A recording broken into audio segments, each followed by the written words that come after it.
I've been requested by a number of subscribers to do a tour of the van. I did one and posted it, but I got a couple of comments and I watched it, and holy smoke, it was a mess. I took it down. Hopefully this one will be easier to watch and more informative than the original video was. A good place to start is the kitchen. I think they want to see what people bring along with them in the van, how they equip the van. So I'll show you what I have in the kitchen. It's pretty simple because I eat pretty simple, so I don't need a lot of stuff. For things I use probably the most are the sink, of course, and the stove.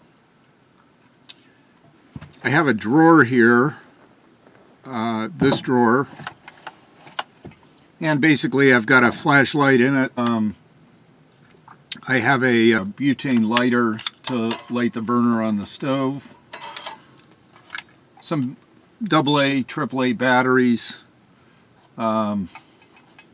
package of mints, matches in case the butane lighter doesn't work, and really that's about it in there. Here's where I keep my dish towel. It's handy, it just rests on a hook. And then back here I have a magic eraser that I use for wiping things down. This is a bottle of vinegar. It's good to have vinegar. You can spray it on dishes to sanitize them. The blue sponge back there is for clean water. The other sponge is the one that I use for cleaning foodstuffs off dishes. Little bottle of hand sanitizer is a good idea. Good food preparation practices. Over here, a little further, of course, is the sink. I also have another sink. I'll step across here. I keep this sink in the cupboard. I'll show you where I keep it in a second. And it fits right in here, and I can fill it with water. I can wash dishes that are maybe greasy, or frying pans that have butter and grease in them. I try and just keep clean or fairly clean soapy water going down the drain. If the water's real particularly dirty, I can just dump it outside. This sink fits right in here. I like square containers or rectangular containers to store things. It makes it easy just to take something out when you want to use it. This is my coffee fixings. So I have a Melita drip coffee maker, the filters, coffee, and a 1-quart saucepan. And again, it just fits up here in the cupboard. In this basket, I have a bottle for some reason. Oh, I know. I was keeping spaghetti in there. I have packaged goods in here, dry goods like rice pilaf, turkey jerky, which I love. I can just pull this down and rifle through it and see what I have to eat and pick from something and then put it right back in the cupboard. So down below here I have all kinds of things that I keep in boxes, whether it be cereal, crackers. I like cheese and crackers and cold cut meats, but there's plenty of room in here for what I need. I can keep plenty of food, probably a week or two worth of food. This section up here I use for canned goods. Here's the other drawer in the van. This is kind of a little catch-all. And then the silverware, couple forks, couple spoons, couple knives. I like scissors for cutting sliced meats or cheese. This is great for scrambling eggs. A whisk is good for batter, like pancake batter, that kind of thing. I have just a regular knife. This is a good way to sharpen a knife, just on that rough surface of the bottom of a coffee cup. Just a good all-purpose knife. So here's the cabinet where I keep my prep tools. Down here you can see my fresh water. Here I have some dishwashing liquid, just things I keep in these little squirt bottles. Cooking oil. Usually I have some condiments in here like mustard and ketchup, salt and pepper, a few extra quick erasers. Pretty austere. Up here I have a piece of tin foil. I have paper plates, which I don't like to use. I have regular plate, which I do like to use. Then this is my go-to everyday cutting board. I also have a bamboo cutting board, which I can put over the sink to gain a little more counter space. Then I have a nice grill here. It's no stick, so it's great for pancakes or that kind of thing. And then I have a heavy cast iron grate here.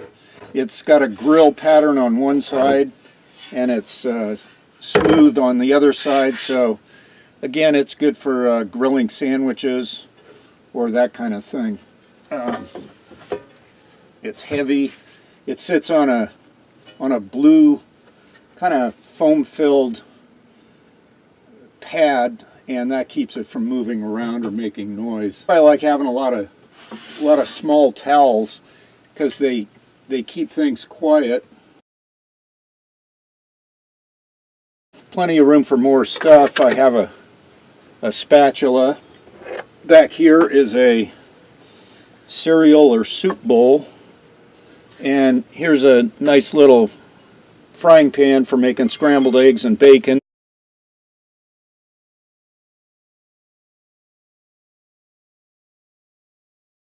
Down here's a trash can, and I keep the trash can liners right here.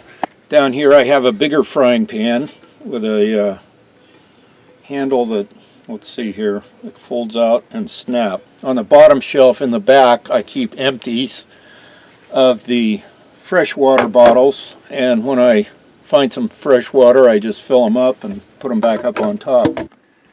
So the fridge right now doesn't have a lot of stuff in it, and in here you notice these green containers. Some of them have salad fixings and cheese, that sort of thing, meat in them. Others are empty, but I just leave them in here. I keep chocolate and frozen sandwiches and that kind of thing up there. But it's quite a bit of freezer room. You can keep ice cream in it, you know, little quarts of Ben and Jerry's or that kind of thing.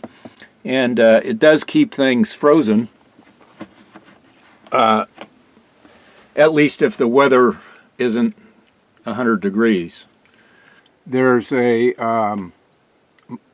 fan and LED light here. There's another LED light here, and over here is the microwave, which I have to use either by plugging it into the inverter or house current if I happen to be plugged into shore power. There are a couple more storage bins up here, one here and one up here. Up here I have little bottled water drink flavors, and again I just try and keep things in a box. I have a little first aid kit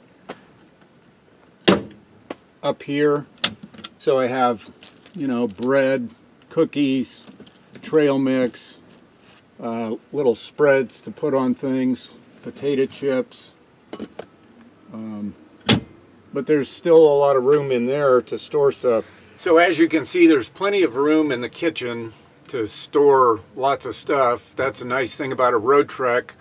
It just seems to swallow up your stuff. So, you know, salads, cereal, yogurt type meal, sandwiches, are all good van food. And if I want to treat myself to a real sit-down 3-course meal, I probably will go out to a restaurant for that.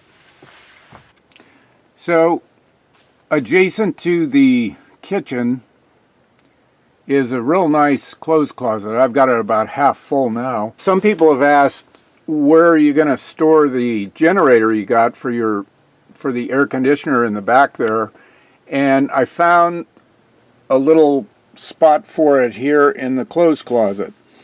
Now, when it's closed up, there are no smells or vapors coming out of it, and I thought this would be a good place to keep it. It's safe and secure. I have my shoes beside it. There is a shelf up here where I have a Bluetooth speaker, and then this stuff here is just fixings for my vaping supplies, and I keep a few spare hand towels right here handy if I need more towels for wiping things up. Now there's a rail above the driver's area, and I keep my camera up there. Overhead above the driver is this compartment here. I don't have a lot of stuff in it right now. Along here there's another one of these rails, and it goes all the way down the side of the van to the wall of the bathroom. Here's a control panel for the water heater, and another control panel here. When I press this button, it'll give me a reading on my tank levels and battery level. And this turns the water pump off and on.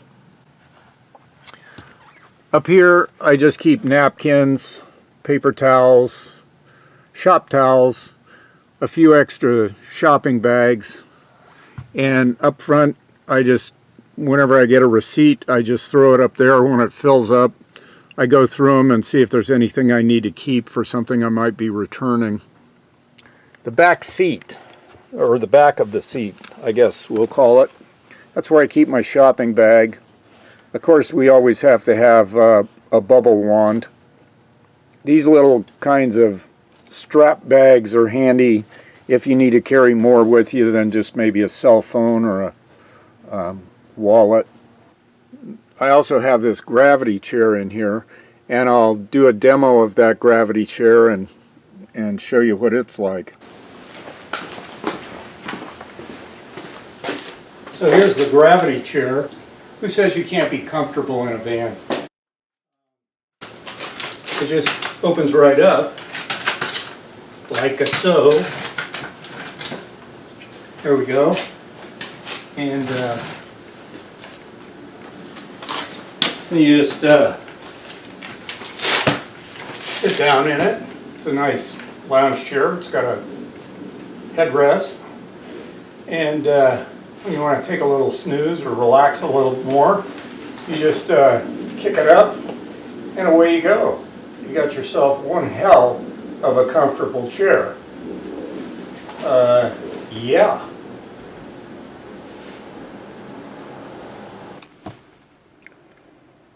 The pole for the table, this thing, is stored in the clothes closet.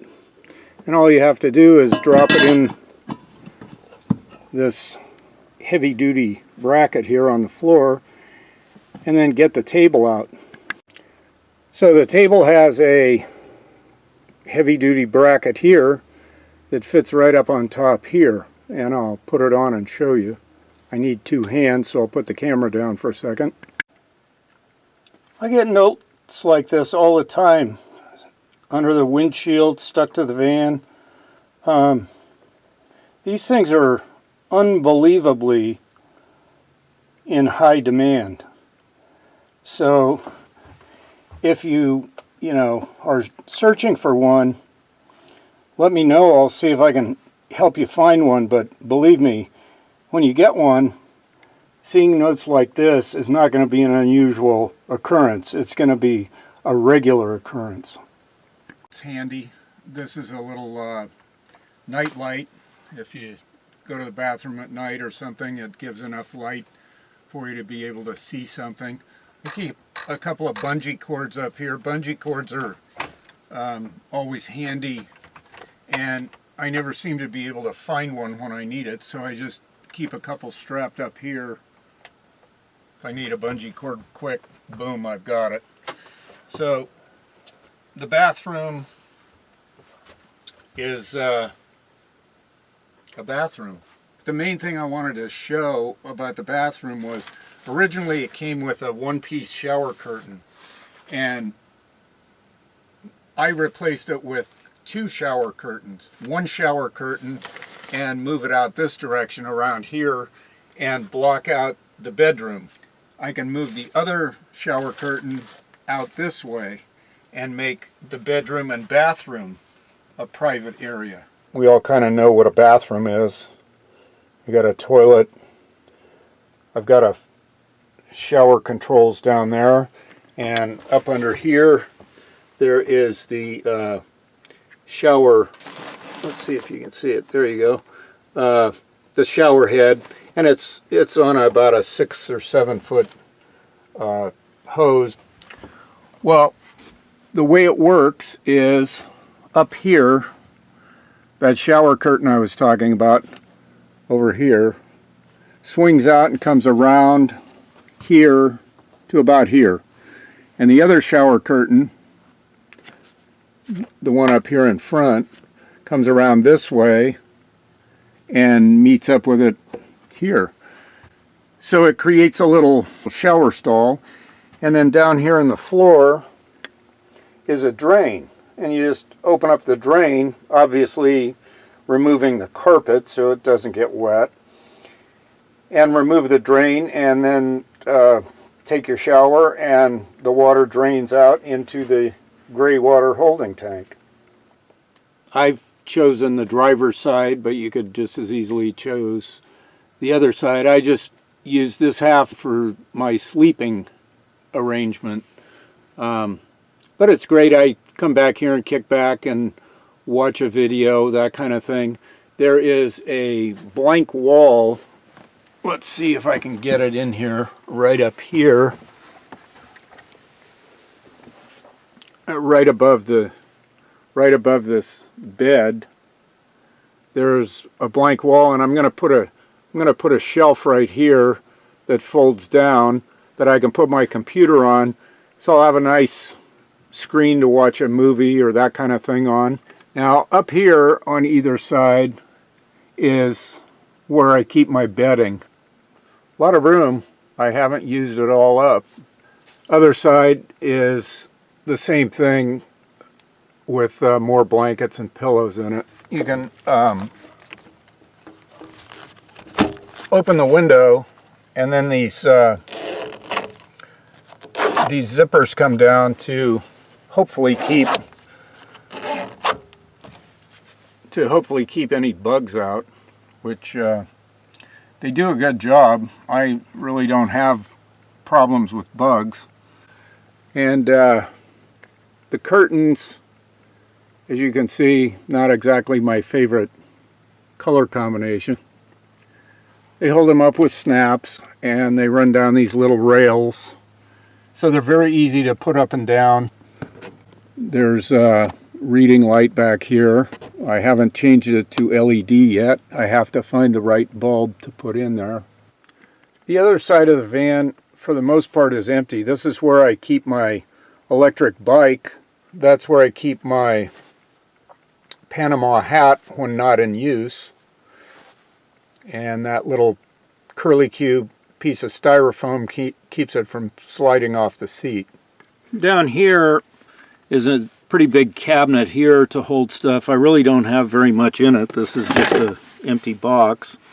But it's where I keep the batteries for my electric bike. I have a extra electrical cord if I need it in here. And back there you can see the part of the water heater, and it heats the water in about 20 minutes to a comfortable 120 degrees, so it's hot enough to take a nice hot shower or use to wash dishes, that kind of thing. Yes, this has a furnace, and yes, it uses quite a bit of battery power to run the fan. Not very efficient. Another storage bin, and what I've got in there, I think right now, is a vacuum, some tie-down straps, and the packaging over here for the watt meter or kilowatt. Still plenty of room in there for stuff. On the side where the driver's side that I use for a lounge, I've got a electric screwdriver, that folding bucket that I showed in another video, and a whisk broom and a dustpan, just to try and keep things a little neat. But again, there's more room in there. I could put more things in there. And under here is the control box, I guess you'd call it. This is where all the wiring, fuses, circuit breakers, all those things reside right behind this container here. There's also a battery charger in there to keep the 12-volt house battery charged, which is right under the seat over to the left a little bit. So the house battery is right under the bed. Then further down this side we have an audio speaker. I have a little meter here to check the voltage on the battery, and below that is a CO safety alert. Yeah. And then further back is where I mounted the that's where I mounted the inverter. There's a little alcove here and it sits back, so I just mounted it there. It does a good job. It's a cheap inverter, but it works. Okay, so outside the van, this is the step. This is the driver's door, and underneath that is the shutoff for the propane tank, the gauge for the propane tank, the filler for the propane tank, and back here is the propane tank itself. Also, right here is the hose to dump the gray water and black water tank, and right behind it, back over in here, are the valves you pull to dump those tanks. So basically you take off this cap and the hose is behind it, you just pull it out and put it in the sewer connector and pull those valves back there and drain the holding tank. So it's fairly simple. Now down here is a long trunk, and I keep my golf shoes and golf bag and that sort of thing. I have an air compressor in here. Down here is the connector to connect to shore power. In fact, I think I'll do that. Charge the battery a little bit. There we go. This is where you connect for city water. If you're going to be connected for a period of time and want to use city water, you just connect here. It also has the low point drains, so this is where you come to drain the water out for winterizing the tanks. It's got locks on it, so it's secure. On the side of the body here is a louvered door, and underneath there is the access to the refrigerator. Back here is another one of those doors, and this is where the generator would go if it had one of those awning generators. But right now this box is empty. I'll probably put another battery in here, another house battery, and I may put a can of gasoline in here. So this would be a good fireproof place to keep a can of gas for the little generator I have in front there. Over on the passenger side of the vehicle, we have this door here that is the access to the water heater, and this just clips on with a little snap lever. Over here are the vents for the furnace. We have an inlet and a exhaust, so fresh air comes in and combusted exhaust air comes out. All the air comes from the outside and exhausts to the outside. This little snap bracket here is the pull support for the awning, and it does have a very nice about 8 by 10 foot awning, and I have a crank on the other side that I crank the awning out with. So that pretty well concludes the tour of the van. I guess some people would want to know maybe some particulars about the vehicle part of it as opposed to the living portion of it. It has cruise control. It has a right here, a 4-speed automatic transmission, power windows. My favorite is it has wing windows. Of course, full instrumentation. It's got power mirrors. Of course, it has cup holders. It has air conditioning.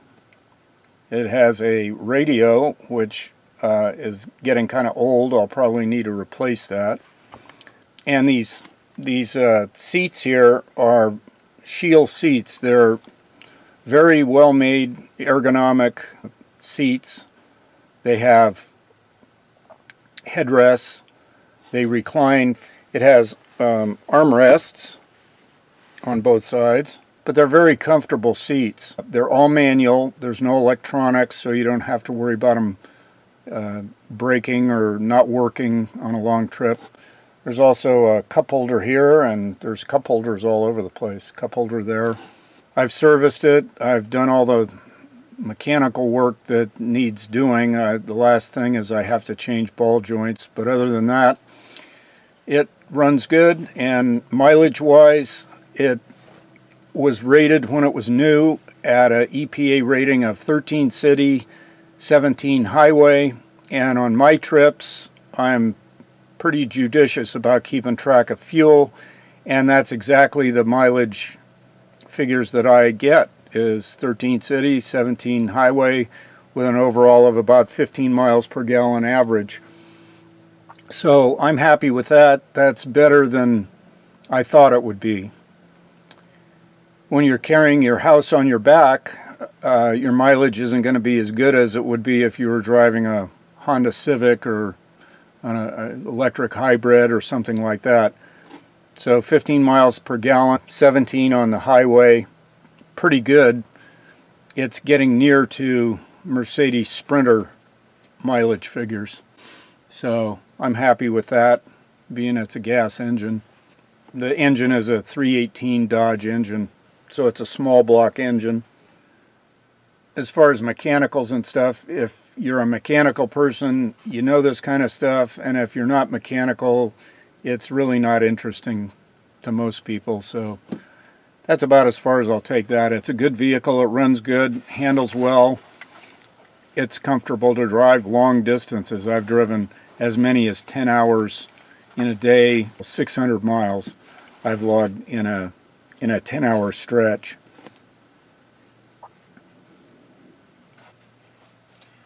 So that concludes the tour of my Roadtrek. I hope some of that information was helpful. If it was, share the video with somebody else that you think it might help. Give it a thumbs up if you liked it, and as always, comment as you see fit. Till next time, see you later.